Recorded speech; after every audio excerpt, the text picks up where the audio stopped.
don't have any conflict of interest, but there is my disclaimer. And bear with me, pardon my French accent, English is not my native language.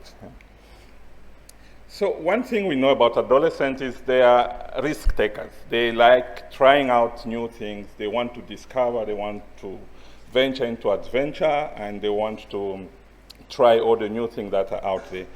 But sometimes this risk-taking doesn't always end well and put them at risk of various adverse health outcomes, like unwanted pregnancy, HIV, and STI.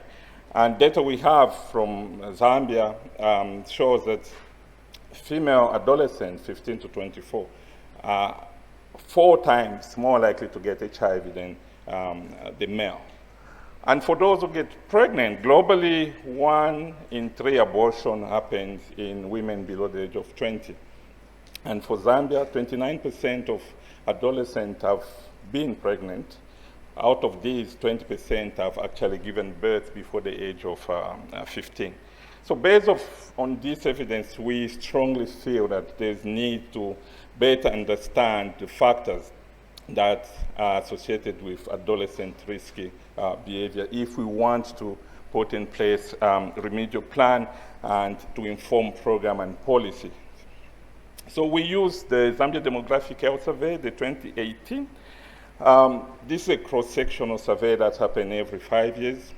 It's robust in terms of sampling design, and the one we use sampled 13,625 households, and out of these, we had 13,683 women aged 15 to 49. Out of these, 3,000 were aged 15 to 19, female adolescent girls, and 1,490 were sexually active. So our aim was to explore the prevalence and factors associated with risky sexual behavior among this population. And we also looked at another correlate, exposure to mass media like newspaper, TV, and how that influenced the risky behavior. So how did we define the sexual risky behavior? One was engaging in sex with more than one partner. Secondly, transactional sex. And third, alcohol consumption during the last sexual intercourse. Fourth, having had sex before the age of 16. Then the last one was non-use of condoms at the last stage. So what was the characteristic of our respondents? Majority were aged 17 to 19, representing about 60%. They barely more than half had reached secondary and tertiary education level. 85 were not married, and 82% were not working. When we look at distribution across different provinces in Zambia, it was fairly distributed, but of course, Lusaka and Copperbelt leading with more than 30%. Exposure to mass media, we noted internet use was the lowest, with 89% not having access to internet. So what did we find? Among sexually active respondents, 71% actually reported 1 or more risky sexual behavior.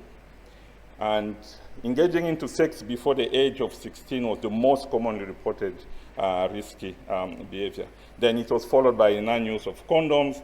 Then we have a smaller number reporting transactional sex, alcohol consumption, and having multiple sexual partners.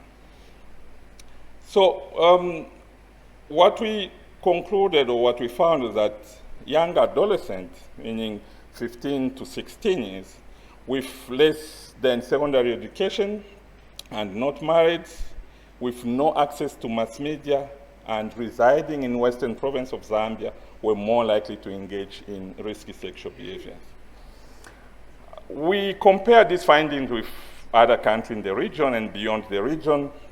Engaging in sex before the age of 16 is similar to what we found in Europe, but when compared with African countries, the rate in Zambia was slightly high. We believe this is because of early marriage.